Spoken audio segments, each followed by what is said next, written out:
Hi everyone, today we will present to you our nuclear physics assignment.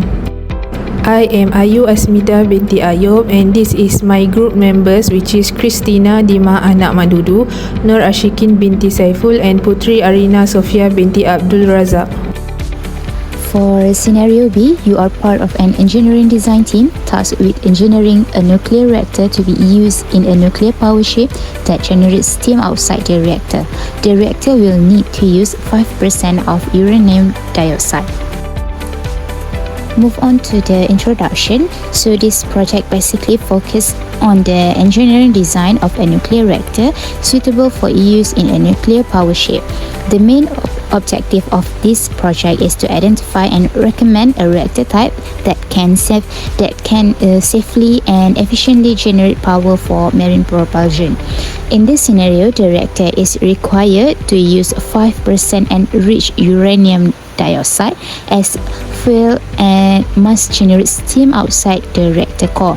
This design is important to enhance safety by preventing radioactive contamination of the steam system. Through this project, we analyze different types of nuclear reactor, compare their advantage and disadvantage, and justify the most suitable reactor for this application.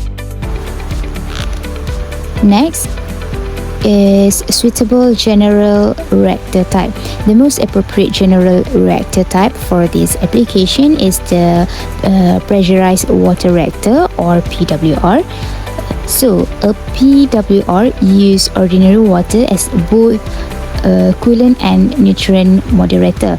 The water is kept under high pressure to prevent boiling in the reactor core. Heat from the reactor core is transferred to the secondary loop through a system generator where steam is produced outside the reactor.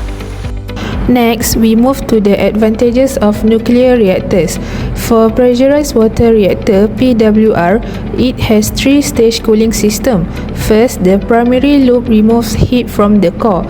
Second, the secondary loop converts that heat into steam, and lastly, tertiary loop removes any excess heat.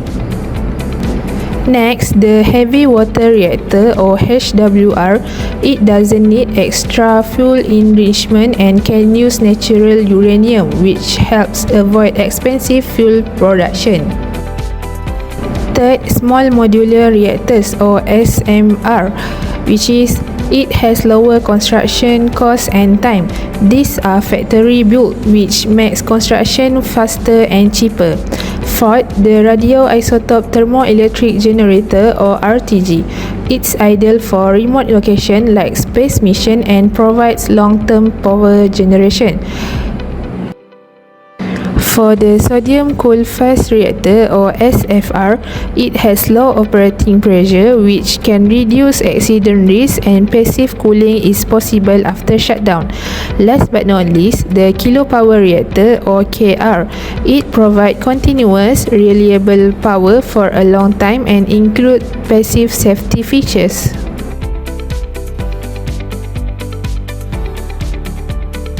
I will discuss the disadvantages of different types of nuclear reactors. First, the PWR, it requires a large amount of water for cooling, which makes it unsuitable for dry regions. Next, HWR, it has higher requirement for design, manufacturing, inspection and maintenance. But for SMR, is still unproven and it requires a new cooling and fuel system. For the radioisotope thermoelectric generator (RTG), it using radioactive material and improper handling can pose serious health and environmental risks. As for SFR, it can react with air as liquid sodium may catch fire if exposed. Finally, the kilopower reactor (KR) has a limited power output and is insufficient to produce energy on a broad scale.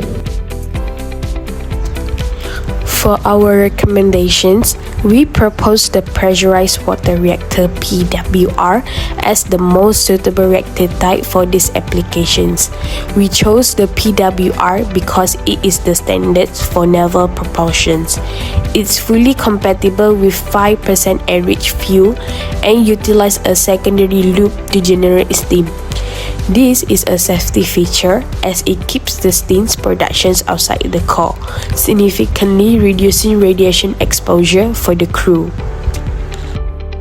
Thus, can our pressurized water reactor (PWR) be used for different purposes? And the answer is yes. While our primary goal is the ship propulsions, the steam generated can be used for core generations.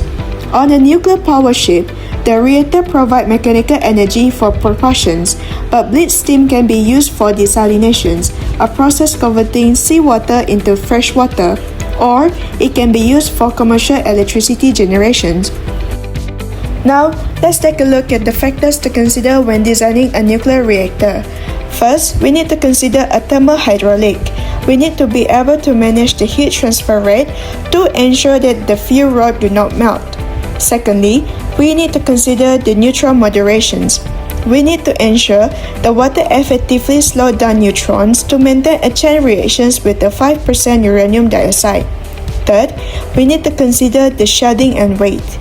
Designing lead and concrete shielding can protect the crew without making the ship too heavy to float.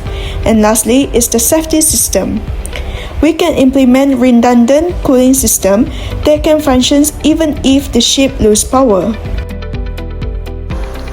In our discussion, the selection of a pressurized water reactor (PWR) using 5% uranium dioxide is the most effective design for a nuclear power ship because it prioritizes safety, compactness, and high endurance.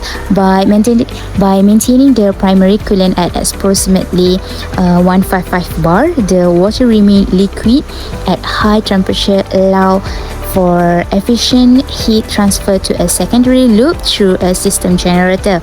This indirect cycle ensures that steam is generated outside the reactor, keeping the propulsion turbine and engine room free from radioactive contamination. This separation is crucial for naval architecture as it simplifies maintenance and reduces the need for heavy shielding throughout the ship's machinery space. The use of 5% enriched uranium dioxide provides a high energy density that allows the vessel to operate for years without refilling, a major logistical advantage for marine travel. Control is maintained through the reactor negative temperature coefficient, a safety feature where the physical properties of the water naturally slow the nuclear reaction if the temperature rises too high.